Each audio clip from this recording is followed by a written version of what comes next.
3200 টাকার সিলিন্ডার 5000 টাকা বিক্রি হচ্ছে, এরপরও দিচ্ছে না। দোকান খালি হয়ে রয়েছে, কিন্তু আমি তো মাল পাচ্ছি না। কোম্পানির কোনো ডিলার ডিস্ট্রিবিউটারের কাছ থেকে গ্যাস কিনতে পাচ্ছি না।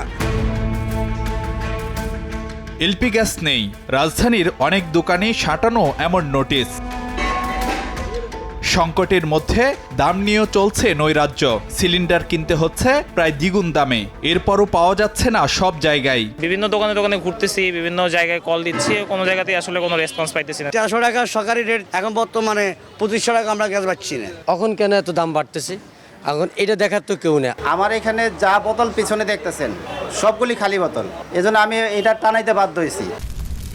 কেবল বাসাবাড়িতে রান্নাবান্নাই নয়, সংকটের প্রভাব এলপিজি বা অটোগ্যাস নির্ভর পরিবহন খাতেও। কোনো স্টেশন বন্ধ, আবার কোনোটিতে যানবাহনের দীর্ঘ সারি। 1 ঘন্টা ধরে ঘুরতেছি, এলপিজির দাম বাড়ানোর পর থেকে এরকম চলতেছে। দোকানে যেন আগে লাইন থেকে আউট করে দেয়, মানে ব্যারিকেড দিয়ে রাখছে, কোনো গ্যাস নাই, বন্ধ।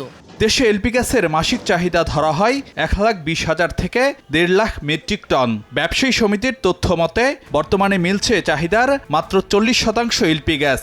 5.5 কোটি সিলিন্ডারের বিপরীতে রিফিল হচ্ছে 1.25 কোটি। আর যানবাহনে মাসিক 15,000 মেট্রিক টন চাহিদার জায়গায় পাওয়া যাচ্ছে 4 থেকে 5,000 মেট্রিক টন এলপিজি। কিন্তু নজিরবিহীন এ সংকটের নেপথ্যে কি কারণ? এলপিজি খাত সংশ্লিষ্ট সূত্রগুলো বলছে, বৈশ্বিক পরিস্থিতি, মার্কিন নিষেধাজ্ঞা থাকায় জাহাজ সংকট, ঋণপত্র খোলা সংক্রান্ত জটিলতায় বেশ কিছু কোম্পানির উৎপাদন বন্ধ।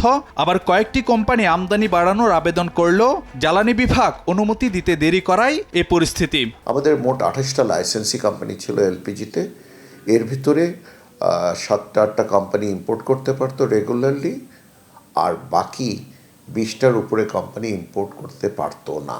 ফলে এখানে একটা চ্যালেঞ্জ ছিল। তবে এখন যদি বাংলাদেশ ব্যাংক এগিয়ে আসে, তাহলে সবাই ইম্পোর্ট করতে পারলে আমাদের কাছে সারপ্লাস এলপিজি থাকবে বলে আমার বিশ্বাস। তবে তীব্র সংকটের পরিপ্রেক্ষিতে সরকারের কিছু নীতিগত সিদ্ধান্তের ফলে আগামী সপ্তাহ থেকে পরিস্থিতি স্বাভাবিক হওয়ার আশা এলপি গ্যাস আমদানিকারকদের। দোকান ভর্তি সিলিন্ডার থাকলেও তার কোনোটিতে নেই গ্যাস, যা বলে দিচ্ছে সংকটের তীব্রতা। আর এর মাসুল দিতে হচ্ছে সাধারণ মানুষকে। পরিস্থিতি স্বাভাবিক হওয়ার বিষয়ে বিভিন্ন পক্ষ আশ্বস্ত করলেও বাস্তবতা এখনও ভিন্ন। ফারুক ভিয়া, রবিন, সময় সংবাদ, ঢাকা।